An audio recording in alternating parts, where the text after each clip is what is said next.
to the Always Irish Show. As always, you can find the program on YouTube. Do hit subscribe if you haven't yet. I'd appreciate that. Give the video a thumbs up if you approve of the content afterwards. I'd appreciate that as well. Twitter, search bar Always Irish or at JKZND4. Emails, alwaysirishnd@gmail.com. Audio only, anywhere you want me, you could get me. Call-in number 312-988-15, Always Irish Radio. So, were you on the edge of your seat waiting to see where we fall, all nervous like in years past where we have one loss going into the initial rankings? Where's this committee going to put us? I really wasn't. This year, I just wasn't. I wasn't on the edge of my seat. I had no expectations. I had no idea what they're going to do with Notre Dame. Here's what they came up with. Let's go over it. The Notre Dame angle and the broader, bigger picture angle as well. Georgia, Bama, Michigan State, Oregon, Ohio State, Cincinnati, Michigan, Oklahoma, Wake Forest, Notre Dame. That's your top 10. Let's hit the Notre Dame angle on this first, then we'll go into the broader picture thoughts of the entire exercise, big scale, okay, the whole country. So, yes, we could have been 8-ish in accordance with the recent AP poll that came out Sunday after the game Saturday. Here's the deal. When you play one team that the nation thinks is good, they're a non-Power 5 team, you have them at home, and you lose by double digits, combined with the fact that Notre Dame has no built-up committee capital whatsoever, because when the committee has granted them access to the playoff, that they earned, Notre Dame's earned their way in the 2 times they got in. But when you get embarrassed, then the committee takes crap. They don't like looking bad, like they pick teams that can't compete. Also, we had a bunch of other games outside of Cincinnati that we won, but they weren't against good teams and we struggled. How it looks matters in college. It is not the NFL when you could literally say and factually accurately say, as long as you win, nothing else matters. That is not college football. So feel free to share that with the people who say, just be happy we won, winning's all that matters. A lot of those same people are mad about where we ended up in the rankings. Those are incongruous thoughts. You can't do both. It isn't just win and you're fine. It's not. How you look matters. So, when you combine all those factors I just mentioned, you get what you get. You get what you get. What do you want, Notre Dame fans? You want to make the playoff as the 4, play Georgia and score 0 points? Is that what we want? Obviously, you always want to make the playoff, but I want to make the playoff and feel like we could compete with those top teams. I do not feel that this year. I do not think that this year. It is not warranted this year. The reality is once Notre Dame has a loss, one singular loss, we are screwed in these rankings. Everybody outside of the Notre Dame community wants us out of sight, out of mind. We are an inconvenience to the Power 5 engine that operates this entire committee and the whole playoff. We are a inconvenience. The sooner they could bump Notre Dame to the side, out of sight, out of mind, the better. You have to force the committee's hand to keep you ranked high if you're Notre Dame. You cannot leave it up to them to place us. We had that chance. We had one must-win ball game at home, lost by double digits. Simple as that. We blew it. It's our fault. Do I like it? No, I hate it. But it was a must-win game against the only team that anybody in the nation thinks is good on your schedule, and you lost double digits at home. It's inexcusable. Your ranking now is the consequence of that. Notre Dame cannot leave it in the hands of this committee. You have to keep winning, force them to keep you up there. Okay? Bottom line, that's it. That's it. Oh, don't worry, John. Tyrone Willingham will help us, I had people say. Help us what? Book our next tee time at the golf course instead of recruiting? Because that's what he did when he was running Notre Dame. Okay? Find me a good golf course and an early tee time so I could get out and play fast before 90-year-olds that hit the ball 100 yards I have to wait for every shot. Okay, Ty? Right when the sun comes up, that's the tee time I want. Out first, in first, play fast. Okay, Ty? Call me. So, Notre Dame's got to force their hand. We didn't. This is what you get. Okay? So, I hate it. I don't like it. Could we be a couple spots higher? Sure. But when you don't take care of your business and your Notre Dame, this is what happens. Is that fair? No. Is it the way it should be? Probably not, but it's the way it is. And it ain't going to change unless they expand this playoff, get rid of this committee or whatever. So until that happens, you got to take care of your own business. Force their hand. We didn't. This is what happens. Okay. Now, let's look at the rest of this situation. I got a few notes. Number one, philosophically, the selection committee uses multiple rationalizations for their positioning of these teams. But the standard isn't used for everyone the same way. They have all these different things they like to pull from and pick from a la carte. One team, it's the eye test. The other team, it's the resume. The other team, it's their best win. The other team, it's who they lost to. There's nothing standardized and equal about it. It's so often incongruous, it makes no logical sense. It's a la carte, pick a reason for what you did with this team, then that team's done. Pick a totally different reason of what you did with this team. That makes no sense. There's no philosophical consistency to this. That is my main issue. They can use whatever they want, tell you the reasoning, do something totally different with the next team a few spots away.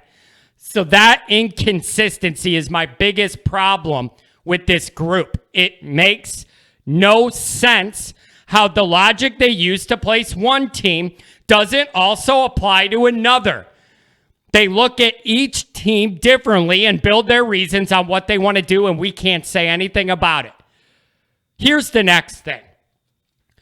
Saying we want the 4 best teams instead of the 4 most deserving teams allows the out of the eye test to trump actual game results.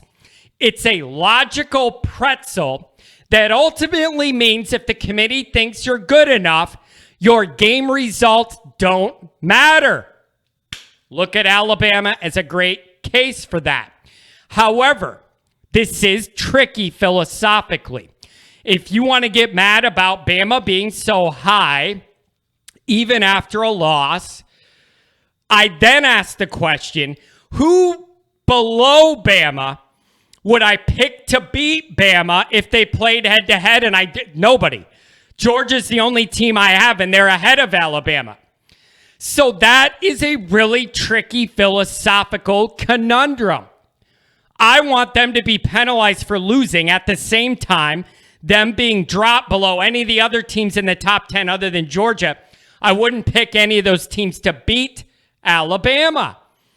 So that's a really tricky spot to be in philosophically when you're doing this exercise. But at the end of the day, I believe there has to be consequences to losing in the smallest, shortest, least amount of game regular season of any major sport, where all 12 matter a lot. There has to be consequences for losing. Otherwise, why bother playing the games? Just build a bracket off who you think is good, regardless of the outcomes. Here's number 3. Committee capital is real. Okay? If you made them look good, you get credit for that in the future. It carries over. Right or wrong, that's what they do. Notre Dame has 0 committee capital because when we made it, we make ourselves and them look bad for putting us in games that are not competitive.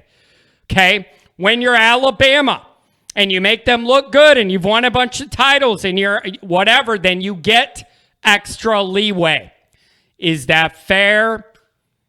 I don't know, but it's just the way this group operates. Number 4, it seems very obvious to me. This committee puts Cincinnati in a spot where they'll likely end up at number 5. Is it fair or unfair? Who the hell am I to say? They beat us at home by double digits, so I don't know what to make of it. Maybe I'm not the best one to comment on it because we couldn't handle them. So, anyways, that's the Cincinnati deal. I got a feeling they're going to end up right at 5, and the committee could say, see, we want to give you credit. We respect you, but they also put them in a position to be 5th at the end. That's just what I think is going to happen. I don't think they're going to lose again. So that's what I see happening based off their initial positioning. Now, Oklahoma has been barely skating by a bunch of bad Big 12 teams. They're on the edge of losing every week, it feels like. Okay? But they're still undefeated in a Power 5 conference, and they're ranked 8th. Oregon struggled in their wins and as a loss, and they're 4th.